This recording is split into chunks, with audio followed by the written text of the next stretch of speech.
Assalamualaikum warahmatullahi wabarakatuh. Sepangkeun wasta abdi Rahma Ulinur Afifah di kelas 10 IPS 2. Di dieu abdi bade nyaritakeun carita babat nyaeta babat Kean Santang. Kean Santang teh putra Prabu Siliwangi anu katelah gagah tur sakti. Di Pajajaran malah di Pulau Jawa teu aya hiji oge jalma anu bisa nandingan kasaktenan.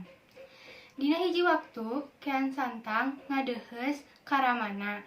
Unjukan yen dirina hayang ningali getih sorangan. Hayang tarung ngadu jajaten tapi teu aya nu bisa nandingan. Ngadangu kasauran putrana kitu, Prabu Siliwangi geuwat bae nyauran para ahli nujum karajaan. Menta bongbolongan, sugan aya jalma anu bisa nandingan kasakten Kean Santang. Ditanya kitu, para ahli nujum teh kabehanana ngabige teu aya nu nembal. Ngan teu lila ujug-ujug aya aki-aki anu nyamperkeun ka Kanjeng Prabu. Kanjeng Prabu, kaula bisa nuduhkeun saha jalma anu bisa nandingan kasakten tuang putra. Jauh pisan eta jalma teh, ayana di Nagri Mekah, ngaranna Bagenda Ali, cek aki-aki eta teh. Saha kira-kirana anu bakal unggul lamun anak kaula tarung jeung Bagenda Ali? Kanjeng Prabu alik naor. Aneh pisan, samemeh ngajawab eta, aki-aki teh geus ngaleungit duka ka mana ngilesna.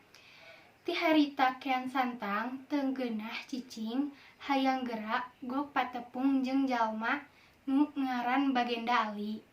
Hayang gerak tarung ngadu jajaten. Hiji waktu Kean Santang pamitan karamana Prabu Siliwangi, seja miang ka Nagri Mekah. Rek napungan Bagenda Ali sanggeus diwidian ku ramana, gejlik bae anjeunna angkat ti Pajajaran.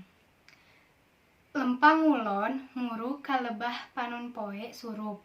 Bubuhan jalma sakti lempangna teh napa kancang, nyaeta lempang dina kulit cai, nyeak gancang kaditu kakulonkeun. Barang nepi ka Nagri Makkah, Kean Santang patepung jeung aki-aki anu keur nyiuhan, handapeun tangkal korma. Pok Kean Santang nanya, "Ki, cing tuduhkeun di mana ayana Bagenda Ali teh?" Eta aki-aki teh ukur melong neges-neges ka anu anyar datang. "Saha ujang teh?" Pokna kalah malik nanya. "Kaula teh Kean Santang di Pulau Jawa. Kaula hayang tepung jeung Bagenda Ali, cenah anjeunna teh jalma sakti.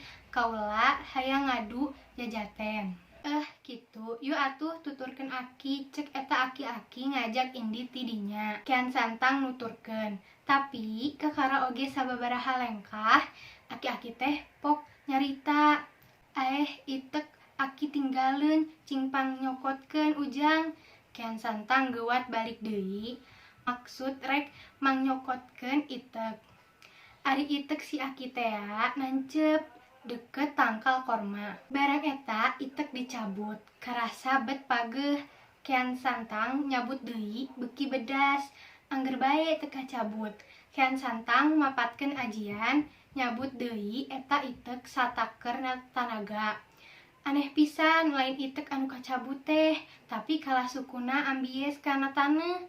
Kitu jeung kitu bae, unggal manehna nyabut, sukuna kalah beuki meubeuh. Kean Santang geus ngoprot kesang.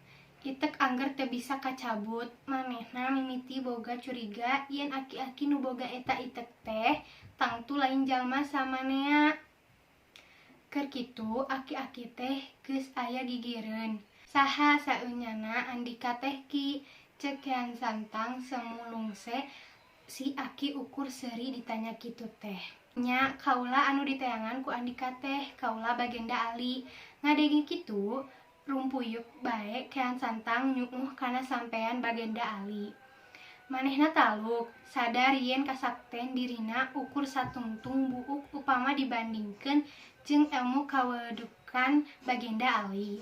"Kaula taluk sumerah diri hoyong guguru ka Kanjeng Bagenda," cek Kean Santang.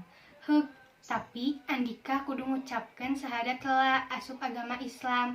Walon Bagenda Ali ti harita Kian Santang asup agama Islam sarta terus guguru ngulik bagan agama Islam di negeri Mekah.